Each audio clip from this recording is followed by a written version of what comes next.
Hein Wu stood at the entrance of trading station VHREL and tried not to look too impressed. The massive orbital marketplace stretched out before him like a metal city floating in space. Through the transparent dome ceiling, he could see the purple gas giant the station orbited around.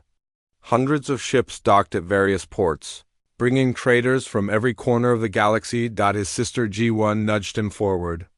"Stop staring like a tourist. We have work to do." They had spent most of their savings to rent a small stall in the food sector. The plan was simple: introduce alien species to human cuisine. Earth had recently joined the Galactic Coalition, and humans were still rare enough to attract curiosity. Hen Wu figured curiosity could translate into customers. The market was overwhelming. Aliens of every shape and size moved through the wide corridors. Some walked on 2 legs, others on 4 or 6. Some floated. Some slithered. The air smelled strange, a mix of 1,000 different scents that Hyun Wu's nose couldn't quite process. Strange music played from somewhere, mixing with the sounds of dozens of languages being spoken at once. "First, we need ingredients," G1 said, checking her data tablet. "The stall comes with basic cooking equipment, but we need to source everything else locally." They spent the morning exploring.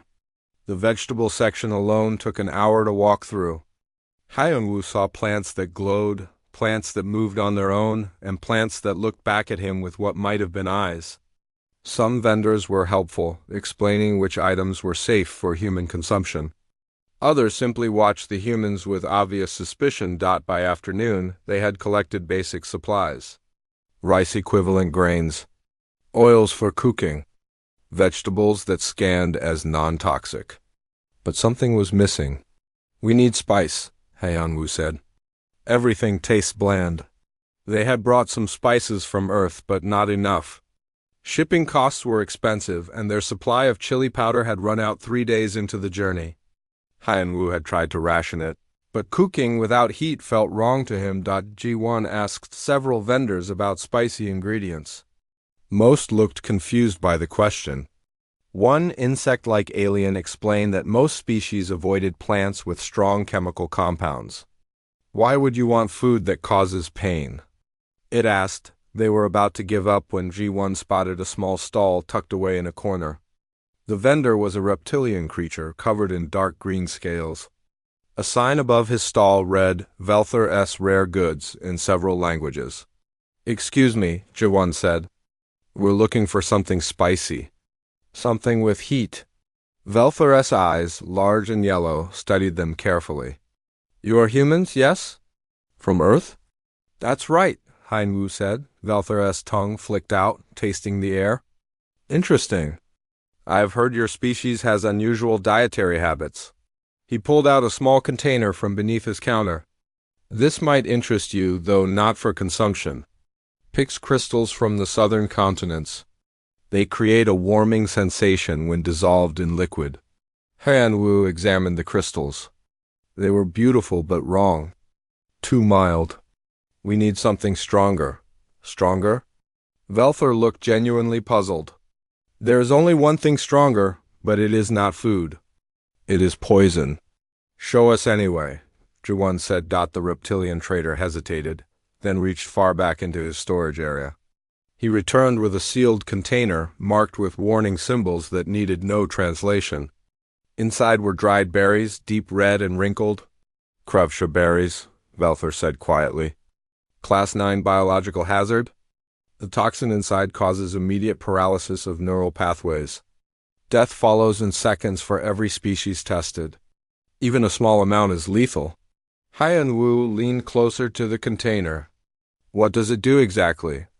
"The compound binds to nerve receptors," Velthur explained. "It triggers every pain sensor simultaneously, then shuts down the nervous system. The Kruvsha plant evolved this defense on a world with particularly aggressive herbivores. Now it grows on several dozen planets. We harvest it for medical research only." "Can I see the molecular structure?" Hyun-woo asked. Velthur pulled up the data on his display screen. Hyun-woo studied it carefully. The compound looked familiar. Very familiar. The molecular chains resembled capsaicin, the chemical that made chili peppers hot. Not identical, but close enough to make him wonder. How much for a sample? Henwu asked. Valther's eyes widened. You cannot be serious. This is not for consumption. It is a weapon. Even handling it requires protective equipment. I'm still interested, Hyun-woo said. Brother, maybe we should reconsider, Ji-won whispered, but Hyun-woo was already pulling out his credit chip. A small amount. Just to study. Valther looked between the two humans. I must warn you that possession of Class 9 hazards requires a permit. And if you intend to consume this, I will be required to report it to station security for your own protection. We just want to analyze it, one said quickly. For research purposes. The transaction took 20 minutes. Valther made them sign multiple liability waivers. He gave them a sealed container no bigger than Hyun-woo's thumb, containing perhaps a dozen dried berries.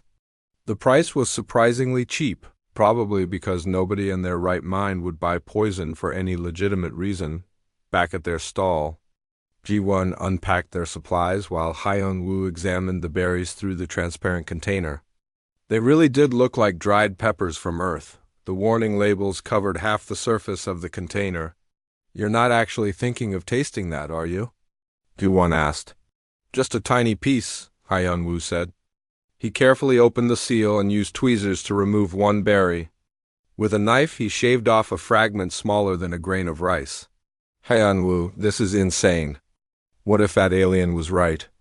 Then you'll tell everyone I died doing what I loved.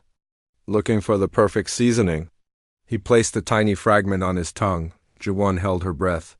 Hyun-woo waited. For a moment, nothing happened. Then the familiar sensation spread across his tongue. Heat, not burning, not pain exactly, but that pleasant fire that he had been missing since leaving Earth. It was strong. Stronger than most peppers he had tried, but not unbearable. There was a slight bitterness and a peppery undertone that reminded him of black pepper and chili combined. He grinned. Ji-won, this is perfect. It's like a cross between a ghost pepper and black pepper. His sister stared at him. You're not dead. Obviously not. He took a sip of water. This is exactly what we needed. We can use this? The alien said it was instant death poison. For them, maybe. Hyun-woo carefully resealed the container. But humans have been eating capsaicin for thousands of years. Our bodies can handle it. This krufsha is just another pepper variant. A really good one. The one sat down heavily. We're going to get in so much trouble. Probably, Hyun-woo agreed. But first, we're going to cook the best spicy noodles this galaxy has ever tasted. The sign above the stall read, Taste of Earth in 5 different languages. Hyun-woo had spent 2 days preparing for opening day. The small kitchen space gleamed with clean equipment. Pots hung from hooks on the wall. The smell of cooking oil and spices filled the air. Around the stall, Ji-won handled the front counter while Hyun-woo worked in the kitchen. Their menu was simple: noodle soup, fried rice, and dumplings. Each dish could be ordered with different spice levels. Hyun-woo had ground the krevsha berries into a fine powder and stored it in a sealed container marked with his own handwritten label. Extra spicy, human grade. The first customer arrived within an hour of opening. A tall alien with blue skin and 4 arms examined the menu with obvious curiosity. What would you recommend? The alien asked. The noodle soup is our specialty, Ji-won said. We can make it mild, medium, or spicy. Mild, please. I am adventurous but cautious. Hyun-woo prepared the dish carefully.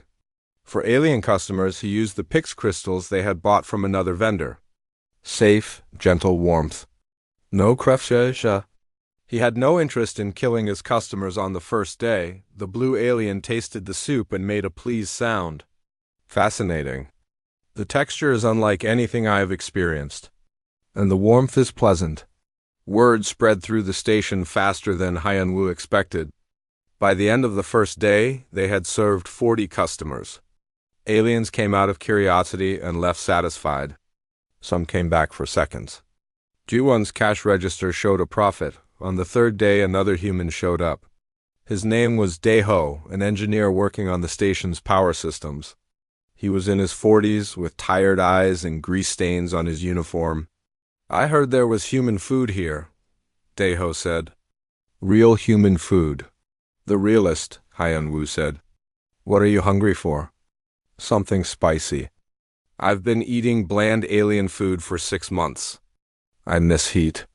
Hyun-woo smiled. "I've got just the thing." He prepared spicy noodles using the crevsha powder. Not too much, but enough to give it proper kick.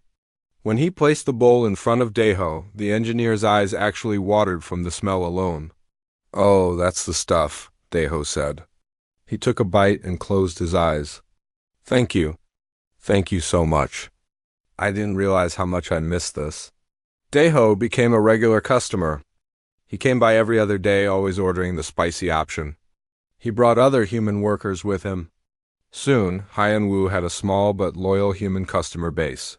2 weeks into business, Ambassador Taemin visited the stall. He was an older man, distinguished and careful in his manner. He had been Earth's representative to the Galactic Coalition for 5 years. "I've heard good things about your establishment," Taemin said. "Though I've also heard some concerning rumors about your ingredients." Hyun-woo kept his expression neutral. "Everything we serve is safe for consumption. For humans, at least. We're very careful with alien customers." "I'm sure you are," Taemin said. "Just remember that we're still newcomers here. Earth's reputation depends on people like you?" "Understood, Ambassador." Taemin ordered the medium spicy noodles and ate them while watching the flow of customers. When he finished, he nodded approvingly. "Good food. Just be careful." The incident happened 3 weeks after opening. A Phyrexian diplomat arrived during the lunch rush. Phyrexians were tall and thin, with pale skin and large eyes. They breathed through small openings along their necks. This particular Phyrexian wore elaborate robes that marked him as someone important. "I have heard much about human cuisine," the Phyrexian said. His voice was musical, almost song-like. "I wish to experience it." Ji-won smiled. "Of course. What would you like to try? Your most popular dish? However, you would serve it to your own people." "We have different spice levels," Ji-won explained. "For alien customers, we usually recommend mild." The Phyrexian waved a long-fingered hand. "I am not interested in the diluted version. I want the authentic experience. Give me what you would serve to a human." Ji-won glanced at Hyun-woo through the kitchen window. He shrugged. The customer wanted authentic. The customer was going to get authentic. Hyun-woo prepared the house special. Noodles and rich broth, vegetables and protein, and crevsha powder. Not the full human amount, but more than he would normally use for aliens. He figured the Phyrexian could handle a bit of heat. He was wrong. The Phyrexian took 1 bite. His large eyes went even wider. His neck openings flared. He made a sound like steam escaping from a broken pipe. Then he collapsed. The bowl shattered on the floor. Noodles and broth spread across the ground. The Phyrexian lay motionless, foam forming at his breathing openings. "Medical emergency," Ji-won screamed. "Someone call medical?" The crowd scattered. Aliens ran away from the stall. Some pulled out communication devices. Within minutes, emergency medical teams arrived in their white uniforms. They surrounded the collapsed Phyrexian with equipment and scanners. A security officer arrived right behind them. She was insectoid, with compound eyes and clicking mandibles. Her uniform marked her as Detective Kira, station security. "What happened here?" Kira demanded. "He ordered food," one said. "He ate 1 bite and collapsed. What was in the food?" Hyun-woo stepped forward. "Standard ingredients. Noodles, broth, vegetables. Some spices." "What kind of spices?" "Just regular spices." Detective Kira's antennae twitched. She moved into the kitchen and began examining everything. She found the container of crevsha powder almost immediately. Her entire body went rigid when she read the label. "Is this what I think it is?" she asked. "It's just seasoning," Hyun-woo said. "This is Class 9 biological hazard. This is instant death poison. You have been serving this to customers? Only to human customers, one said quickly. We use different spices for aliens, but he insisted on the authentic version. He specifically requested what we would serve to humans. You fed him poison. We fed him spicy noodles, Hyun-woo said. There's a difference. The medical team loaded the Phyrexian onto a stretcher. One of the medics approached Detective Kira. He's alive but critical. Massive neural shock. We need to get him to intensive care immediately. Seal this establishment, Kira ordered. Arrest both humans. Charge, attempted murder through biological weapon. What? No, one protested. It was an accident. You served Class 9 poison to a customer. There are no accidents here.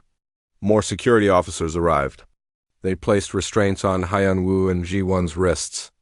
The restraints were electronic, humming slightly. Hyun-woo didn't resist. Resisting would only make things worse. As they were led away, Hyun-woo saw Daeho in the crowd. The engineer looked horrified. Around him, dozens of aliens whispered and pointed. News of the incident was already spreading. In the detention cell, Ji-won sat with her head in her hands.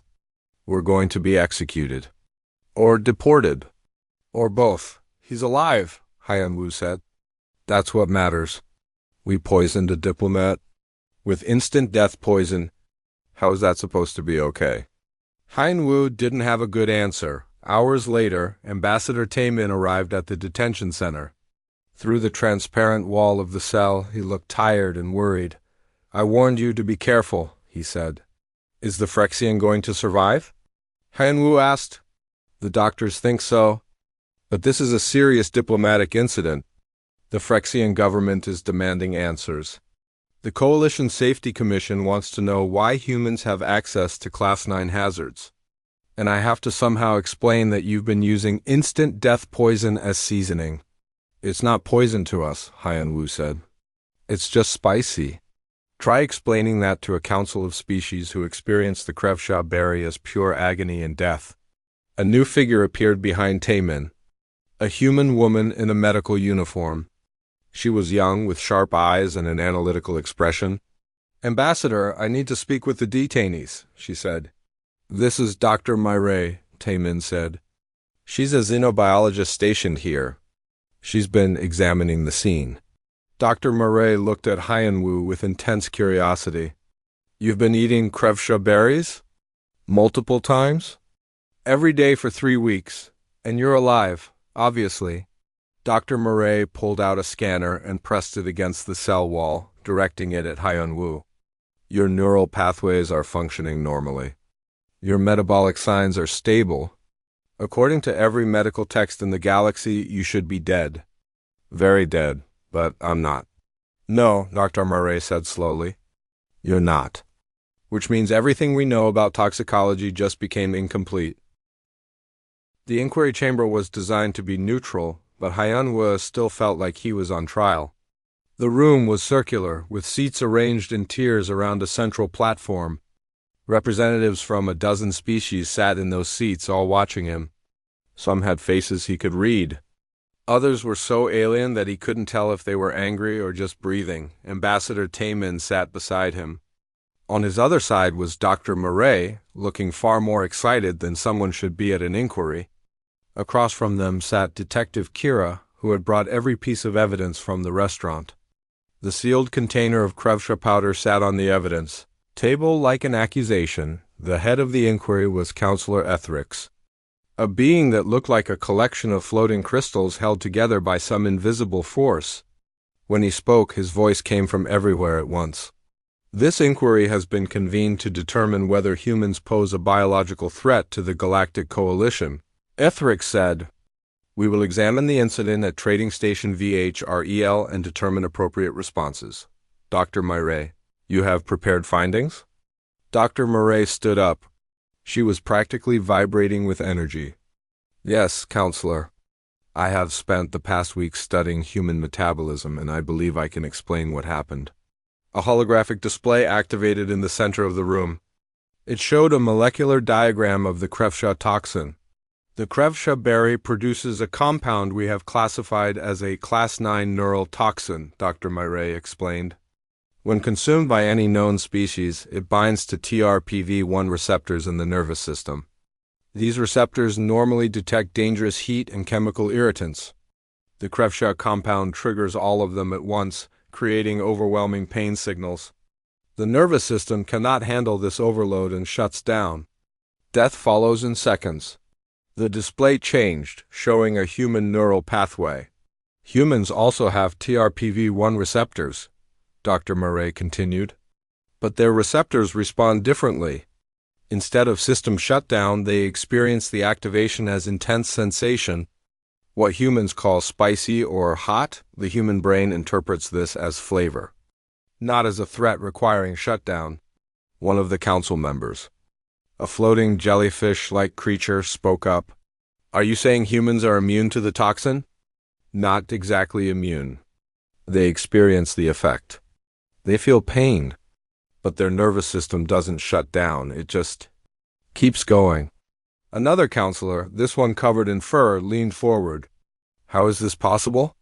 Every species we have tested reacts the same way to Krevsha. Because humans evolved on Earth, Dr. Murray said. And Earth is, frankly, a nightmare planet from a biochemical perspective. She pulled up a new display showing Earth's plant life. Humans evolved alongside thousands of plant species that developed chemical defenses. Capsaicin, piperine, allicin, and dozens of other compounds. These were defensive toxins meant to prevent consumption. But humans didn't avoid these plants. They cultivated them. They ate them on purpose. The chamber filled with murmurs. Several counselors made sounds of disbelief. Dr. Murray continued, clearly enjoying herself. Humans have an unusually robust liver that can process alkaloids, phenols, and various neurotoxins. They consume alcohol, which is cellular poison, for recreation.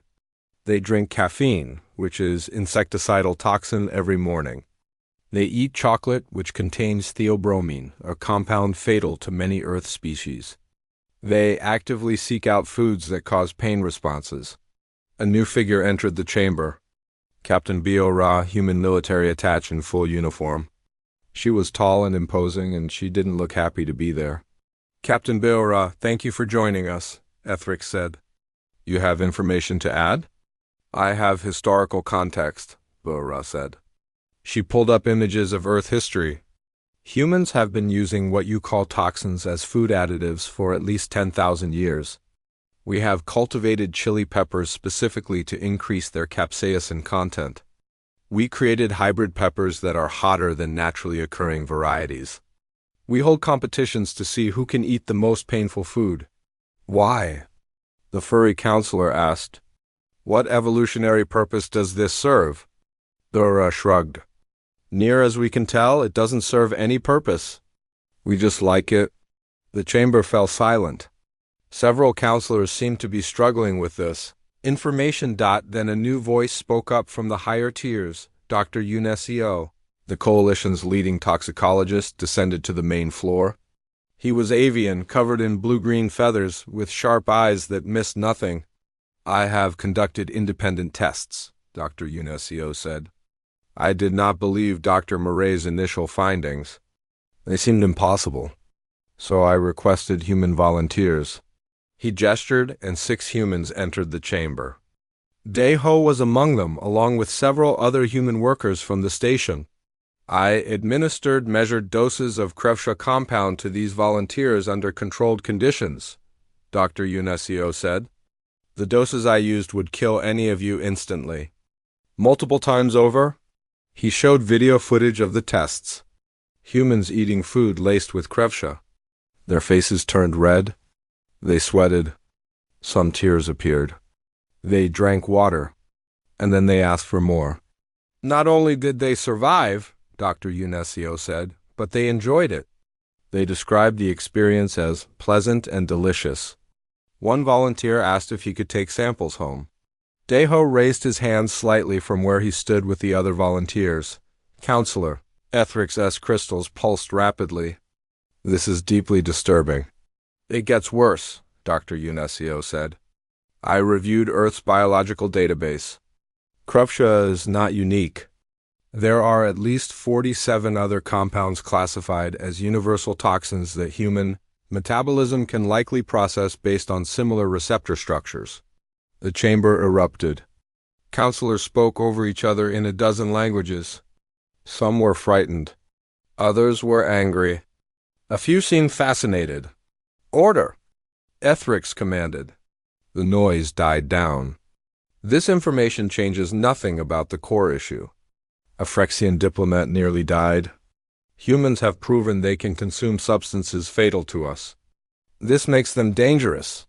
With respect, Ambassador Taman said, standing up, it makes us different. Not dangerous. You cannot see the distinction? We didn't choose our biology, Taman said. We didn't engineer ourselves to process toxins. We evolved this way. And we've been careful. My associate here, he gestured to Hyun Woo, used different ingredients for alien customers. The incident only happened because the Phyrexian diplomat specifically demanded the human version of the dish. Detective Kira spoke up. The human did warn him it was spicy. He didn't warn him it was poison, the furry counselor said. Because to humans it isn't poison, Dr. Murray interjected. This is a fundamental disconnect in understanding. What kills you is seasoning to them. The inquiry continued for hours. Scientists presented data. Diplomats argued about policy. Lawyers debated definitions of responsibility. Through it all, Hyun-woo sat quietly, feeling more like a specimen than a person. Finally, Ethrix called for a recess. The counselors would deliberate and return with a decision. Hyun-woo was led to a waiting room with Ambassador Temin and Dr. Murray. "How bad is this?" Hyun-woo asked. "Hard to say," Temin admitted. Some counselors want to restrict human movement in coalition space. Others want to quarantine Earth entirely. A few are suggesting we be banned from food service permanently. "I just wanted to cook," Hyun-woo said quietly. Dr. Murray was reading something on her tablet. "Actually, not everyone is against you. I'm getting messages from several industrial committees. They're very interested in human metabolic capabilities." "What do you mean?" "Think about it. If humans can safely process Class 9 toxins, what else can they process? There are contaminated sites across the galaxy that can't be cleaned because the compounds are too dangerous. Materials we can't use because they're too toxic to handle. You might have just solved problems we thought were unsolvable." 2 hours later, they returned to the chamber. Counselor Ethrix's crystals glowed dimly. "We have reached a decision," he said. "The human called Hyun-woo will be released from custody. The incident is ruled as accidental, caused by communication failure rather than malicious intent. However, he is permanently banned from operating food service establishments on coalition property." Hyun-woo felt relief and disappointment in equal measure. Furthermore, Ethrix continued, "We are establishing new protocols for human food service. All establishments must clearly label which items are safe for specific species. Humans who wish to serve food must complete certification courses. And the use of Class 9 hazards, even by humans, requires special permits." Ambassador Taman nodded. "Acceptable terms. However," Ethrix said, and his tone changed slightly, "we acknowledge that human metabolic capabilities may have valuable applications. Several committees have expressed interest in consulting with human experts on matters of toxin remediation and hazardous material handling. The Coalition would like to discuss these possibilities with Earth's government." Captain Bio-Ra looked surprised. "You want to hire us?" "We want to understand what you're capable of," Ethrix said. "And if your abilities can benefit the Coalition, then perhaps your unusual biology is a feature, not a flaw." After the inquiry ended, Hyun-woo walked through the station with G1. His restaurant was sealed, marked with official closure notices.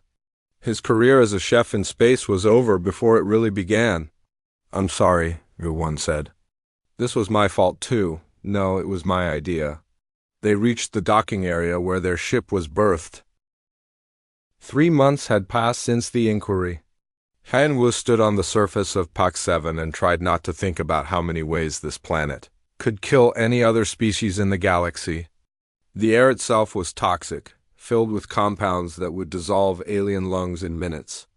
The soil was saturated with thorium waste, a byproduct of industrial processing that was deadly to every known form of life, except humans. Apparently, he wore a basic environmental suit, but it was mostly for comfort. The suit's filters kept out the worst of the smell and regulated temperature. The protective layers were rated for mild chemical exposure, nothing more. Any other species would need full sealed armor just to survive on the surface. Hanwoo was basically wearing a thick jacket and a breathing mask. "How are we doing on the eastern sector?" A voice crackled in his earpiece. "Almost clear," Hanwoo replied. "Another hour, maybe two." The voice belonged to Sung-ho, a biochemist who had turned entrepreneur after the inquiry results became public. He had founded Universal Remediation, a company that specialized in using human workers to handle toxic cleanup operations. When the Pak-7 contract came up, he had personally recruited Hyun-woo. "Why me?" Hyun-woo had asked during the interview. "I'm a chef, not a toxic waste handler." "You're the person who ate Class 9 poison for 3 weeks straight and didn't even get sick," Sung-ho had said. "That makes you more qualified than most."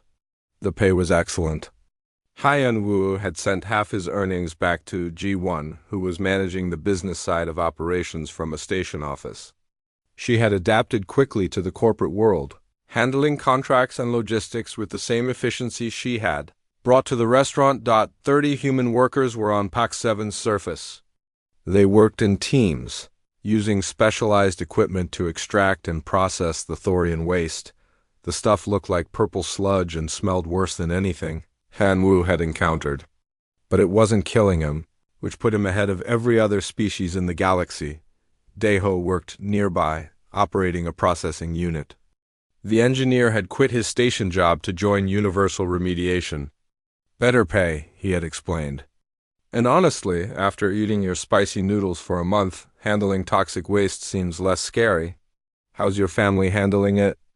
Hyun-woo asked over the comm channel. "My wife thinks I'm insane," Daeho admitted. "But the kids will be able to go to good schools now. That matters more." A new voice joined the channel. "Team leaders, we have visitors incoming. Coalition inspection team." Hyun-woo looked up and saw a ship descending from orbit. It was sleek and official, marked with coalition symbols. The ship landed at the safe zone, a sealed facility where the inspection team could observe operations without exposure to the toxic environment. "Keep working," Sung-ho's voice said. "Let them watch what we do." The coalition had been skeptical when Sung-ho first proposed using human workers for the Pak-7 cleanup. The planet had been abandoned 5 years ago after an industrial accident.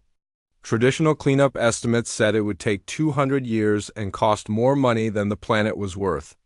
The coalition had written it off as a loss. Sung-ho had promised to do it in 6 months for a fraction of the cost. He had been right to be confident. 3 months in, they were ahead of schedule, through his helmet's display. Han-woo watched the inspection team exit their ship. They wore full environmental suits, the kind with independent air supplies and triple-sealed joints. They looked like they were preparing for a spacewalk, not a simple observation mission. Dr. Yunesio was among them. The avian toxicologist had become something of an advocate for human capabilities after the inquiry. He waved at the human workers through the transparent wall of the observation facility. Hyun-woo waved back and returned to work. The processing unit hummed as it broke down the thorium waste into less harmful components. It was monotonous work but oddly satisfying. Every meter of cleared soil was a small victory. Hours later, the work shift ended. The human team returned to their habitat modules, which were comfortable but basic. Han-woo showered in water that would be considered mildly poisonous to most species, but was perfectly safe for human skin. He dressed in clean clothes and headed to the common area. The habitat had a small kitchen. Not for cooking elaborate meals, but enough for basic food preparation. Someone had managed to smuggle in a supply of kravsha powder. It sat on the spice shelf next to salt and pepper. Hyun-woo prepared simple fried rice for himself and Daeho. He added a generous amount of kravsha. The familiar heat made the bland rations taste almost like home. Still weird that our lives changed because of spicy food, Deho said. Is it though? Hen-Nu replied. Humans have always done weird things for the right flavor. The door chimed. Sung-Ho entered looking excited. Good news. The inspection team gave their preliminary report. They're impressed. Dr. Yunesio says we're exceeding all expectations. Does that mean more contracts? Deho asked. Potentially a lot more. There are at least 40 contaminated sites across Coalition space. Some have been abandoned for decades. If we can prove our methods work here, we'll have more work than we can handle. Another figure appeared behind Sung-Ho. Young Mi, a pilot who had transported the team to Pak 7. She was in her 30s, with sharp eyes and a reputation for being able to fly anything. She had spent years doing questionable cargo runs before going legitimate. Speaking of work, Young Mi said, I got approached by someone today. Someone I used to know? Her tone made it clear this wasn't a social call. Who? Sung-Ho asked. Krelinak. Runs most of the illegal toxin trade in this sector. He wants to hire human transporters. Says we're the only species that can handle certain cargoes without expensive containment. Absolutely not, Sung-Ho said immediately. We're not getting involved in illegal operations. I told him no, Young Mi assured him. But he was persistent. Offered a lot of money. He also said other crime syndicates are starting to realize what humans can do. We might have more of these offers coming. Han-Wu felt a chill that had nothing to do with the toxic atmosphere outside. We need to be careful. If humans get a reputation as the galaxy's smugglers, that won't help Earth's position in the coalition. Agreed, Sung-Ho said. I'll contact Ambassador Temin. He should know about this. The next day, Han-Wu was working in the western sector when Voin's voice came through on his private channel. Brother, I need to tell you something. What's wrong? Nothing's wrong. Actually, something might be very right. I got contacted by a manufacturing consortium. They want to discuss using human workers for processes that involve toxic compounds. The kind of compounds they currently can't use because the safety costs are too high. That sounds good. It could be amazing. They're talking about long-term contracts, benefits, proper safety standards. This could be bigger than just cleanup work. Han-Wu paused his work. Q1, are we actually going to make this happen? Turn our weird biology into a real industry? I think we already have, his sister said. The question is how big it becomes. That evening, Dr. Yunesio requested a meeting with Sung-Ho and several team leaders. They gathered in the observation facility, looking out at the purple-stained landscape of Pak 7. I have been thinking about your species, Dr. Yunesio said. About what you represent. For decades, the Coalition has faced limitations. There are materials we cannot use, places we cannot go, processes we cannot attempt. All because of toxicity concerns. And now you have humans, Sung-Ho said. Precisely. But I wonder if you understand the full implications. You are not just workers who can tolerate poison. You are a species that evolved to turn poison into flavor. That kind of biological perspective might let you solve problems the rest of us cannot even imagine. What are you suggesting? Han-Wu asked. I am suggesting that human contribution to the coalition might be far more significant than anyone initially thought. The Krevsha incident seemed like a disaster at the time, but it revealed something important. It revealed that diversity in biology creates opportunities for cooperation that would not otherwise exist. Dr. Yunesio pulled up a star map. Dozens of systems were marked in red. These are all locations where toxic contamination or hazardous materials have prevented development or settlement. With human assistance, they could all become viable again. That's a lot of work, Deho said. That is a lot of opportunity, Dr. Yunesio corrected. For humans, yes.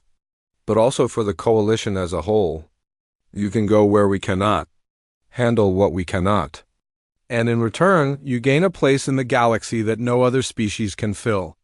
Later, as Han-Wu lay in his bunk, he thought about how strange his life had become. 6 months ago, he was trying to run a restaurant. Now he was helping clean up a toxic planet and being told his species might be the key to expanding galactic civilization, all because humans thought poisoned berries tasted good. His communication device chimed. A message from Ambassador Taemin.